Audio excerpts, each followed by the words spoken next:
பாட போறாரு என்னுடைய குட்டி தம்பி.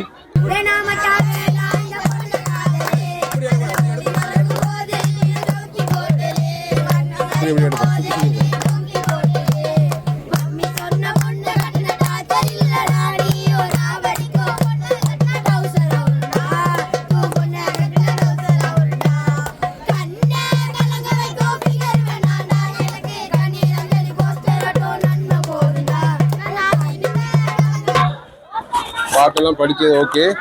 ஸ்கூலில் நல்லா படிக்கணும். ஏன்னா என்னதான் இருந்தாலும் நம்ம வந்து படிப்பில் கட்டாயம் முன்னுக்கு வரணும். ஏன்னா படித்து ஃபியூச்சரில் என்ன மாதிரி வரப்போறா? நீ இன்ஜினியராக வரப்போறாரு ரொஷான் வந்து எதிர்காலத்தில் ஒரு இன்ஜினியராக வரப்போகிறான். ஆனால் பாட்டெல்லாம் படிக்கிறான். ஆனால் படிப்பு ஸ்கூலில் எப்படி பாட்டு ஸ்கூலில் எத்தனை மணி வருவா? எத்தனை புள்ளி ஆகுது? 10க்குள்ள நல்லா படிக்கணும். பாட்டு படிக்கிறது, டோல் அடிக்கிறது எல்லாம் வந்து ஒரு ஃபன்